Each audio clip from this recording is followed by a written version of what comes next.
Well, day 8 of the Paris Olympics has kind of been a damp squib for Indian athletes. Once again, no medal coming in. We were close on a couple of occasions. Manu Bhaker coming, I think, within a cat's whisker of winning a third medal for India at the same Olympics, but eventually she crashed out in a shoot-off. And after that, we saw boxer Nishan Dev the point system of boxing was so perplexing that we don't even know whether he legitimately won or lost or whatever. But on that very somber note, welcome to Pod of the Rings podcast. We are back for an 8th edition because yesterday was the 8th day of the Olympic Games. Today, unfortunately, we are not joined by Mihir from Paris, but we have Vinayakk Mohanarangan, who's just finished a long stint of live blogging, to come join us on this podcast. Vinayakk, how are you doing before we get to anything? That is that's probably the toughest question that you asked me. Any question about sport I am comfortable with. This I don't know how to answer.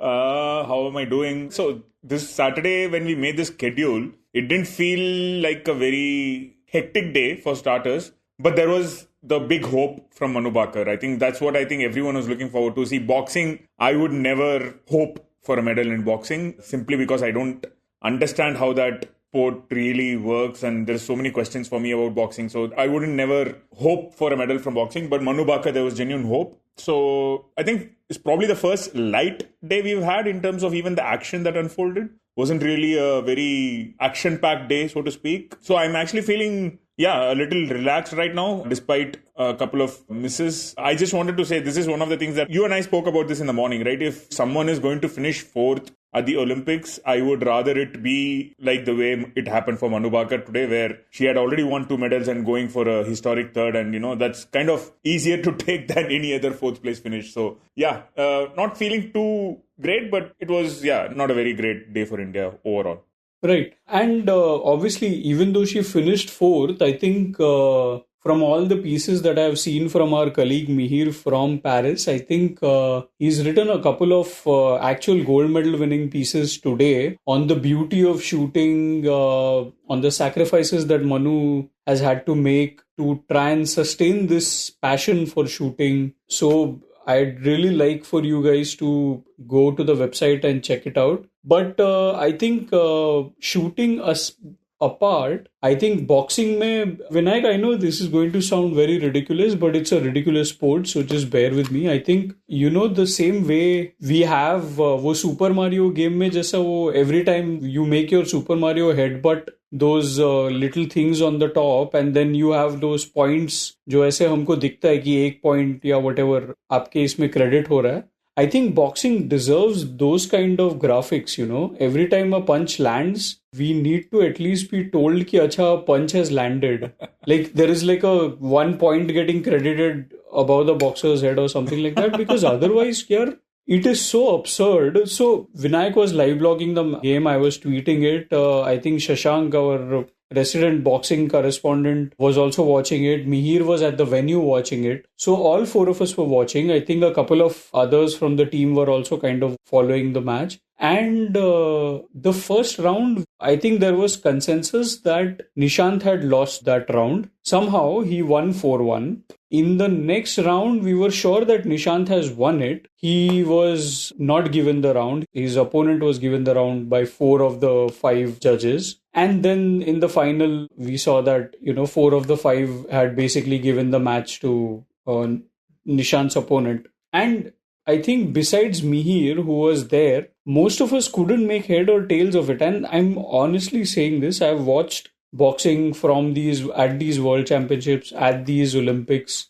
It never does get any easier to understand. I mean, it's like a translation error. It's like trying to read a novel in French or Greek or something, because you can't make sense of it. That I think is the biggest problem with the sport. You're right. So I think the biggest problem with the sport for me, it's a very existential question. I mean, why do we watch sport? Yeah. Right? I mean, we watch any sporting contest because we want to see one team compete against other, or one player compete against another, or two shooters going at a target, knowing what a 10 is, knowing what a 9 is. We watch cricket because we know what a 6 is, we know what a 4 is. We watch football because we know what a goal is. Why do we actually watch boxing? That is what are we looking for? Two people fighting against each other and people are landing punches, and you think it is going one way and one boxer is looking good, and it doesn't translate into the scoreboard. It's a very simple 10 and 9. And ultimately, what are we looking for? We watch sport because it is a contest between two teams or two players where there is a discernible contest going on and there is a discernible points being given, runs being scored, goals being scored. That is my biggest problem with boxing. You made it so complicated and it makes no sense to anyone watching. It's just we are just watching for 3 rounds and we are looking at the scoreboard. That's all we are doing. Genuinely, I don't understand what else we are doing with the sport, right? And that has always been my problem with the sport. And I'm not getting into whether Nishant was robbed or anything. There is a lot of outrage going on online. I honestly don't want to get into it because I thought, what we were discussing, I thought Nishant didn't get the first round, but he got the first round. But if he got the first round, I think Shashank put it perfectly. If Nishant got the first round 4-1, the second round went almost a similar way and he lost it 2-3. Why was the 2 rounds judged differently? Right? These are the things that I just don't understand with the sport. It's just very, this is a very honest feedback. I'm not sure if I should be saying all this as a sports journalist. Both of us actually. But it just is a sport that refuses to make sense to me. So yeah, it is what it is. And no, I think, Vinayk, the one great point that you raised was that this is a sport with way too many gray areas, whereas every other sport that you watch, there is a black and white in that. At least in terms of understanding what the score is. Or there are other sports, I think, for example, let's say gymnastics, where they have provisions that the subjectivity of judges does not affect the overall complexion of the result too much. Because what they do is they make sure that, if there are 5 judges and they are judging it, or let's say there are 10 judges or whatever, then the judges who are scoring you the highest and the lowest, they are kind of removed the question so that the scores are kind of closer to the mean in a sense. Those sorts of things a lot of other sports have done. And we know for a fact that there are sports which are constantly evolving. They are constantly trying to think about how they can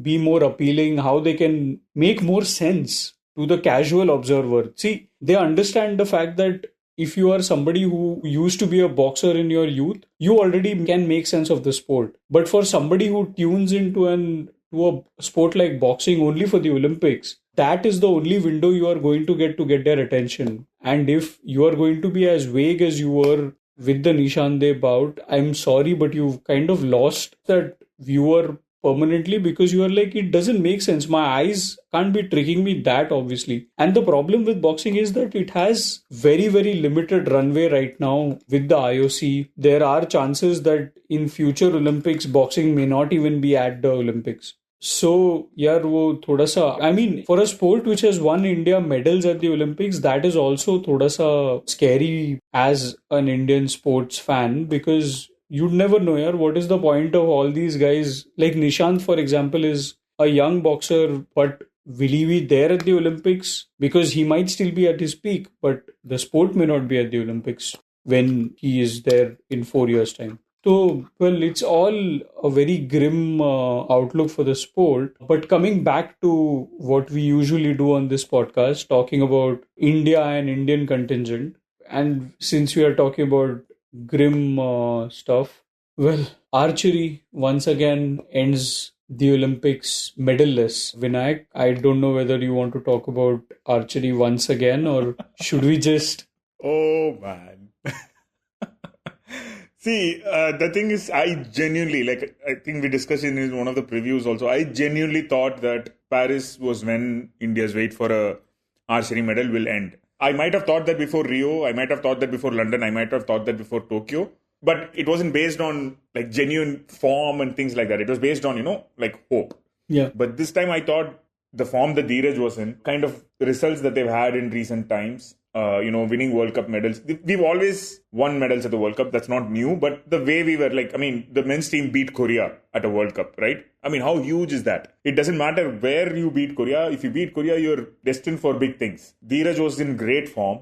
And they just continue to be in great form for most of the Paris Olympics. We had a couple of decent chances in the women's individual event, team event, mixed event. And it is the same story, right? We have opportunities, we don't take them. I genuinely don't know what the solution for this is. I mean, it's just feels like Groundhog Day, right? You're like Bill Murray waking up every morning to the same song with the alarm clock. That's kind of how I feel today about archery. Yeah, I mean, anyway, so Deepika went to the quarterfinals today. She could have beaten the Korean, who was actually not that invincible. She shot a couple of 8s, but Deepika shot a 7 and a 6 in the event where she actually shot a few good 10s. But that 7 and 6 cost her. Bhajan Kaur was actually... Not many people are talking about this. For me, the biggest disappointment of the day was Bhajan Kaur, because in her quarter of the draw, the Chinese archer who was third seed had lost very early. It had opened up big time.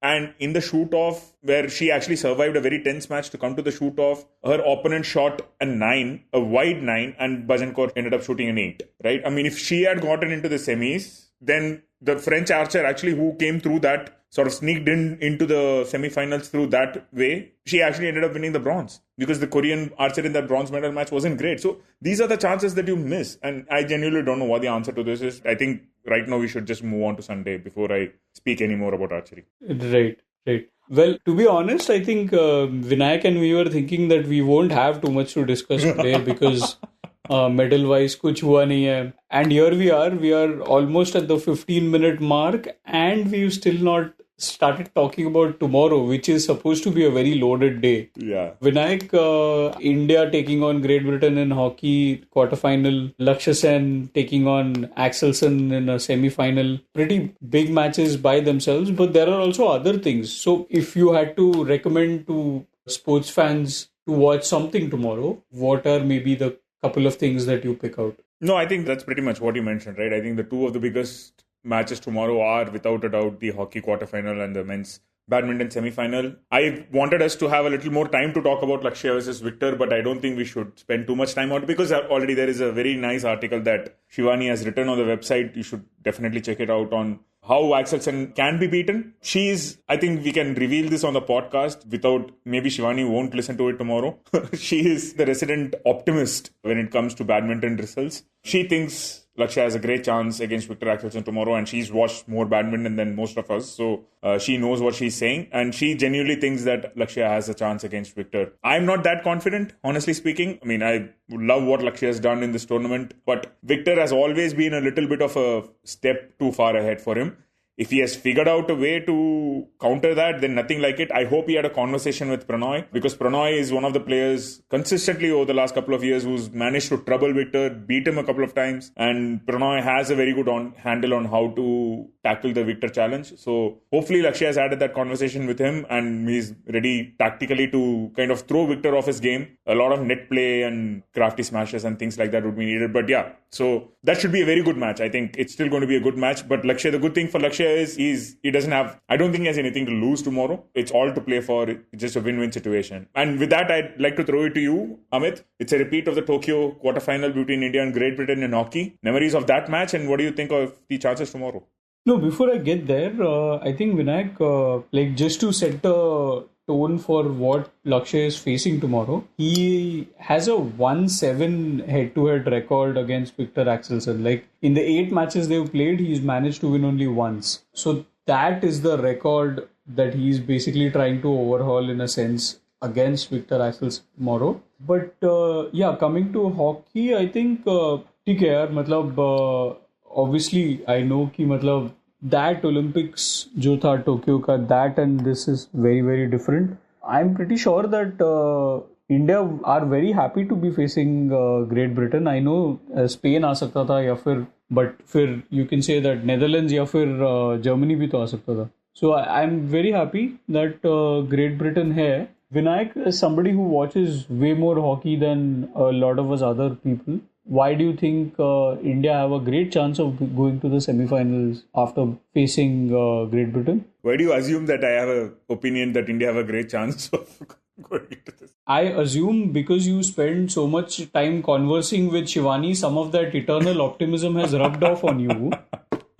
No, I'm a pragmatist when it comes to these things. So, well, you heard it from Vinayakk. I think tomorrow. The events to check out are definitely going to be India versus Great Britain in hockey and Lakshya Sen taking on Victor Axelsen in badminton. We'll be back tomorrow with another episode talking about those games. Till then, from me and Vinayakk, goodbye. Hopefully, Mihir will be back tomorrow to talk about a great day at Paris. Thank you for listening. We'll be back tomorrow.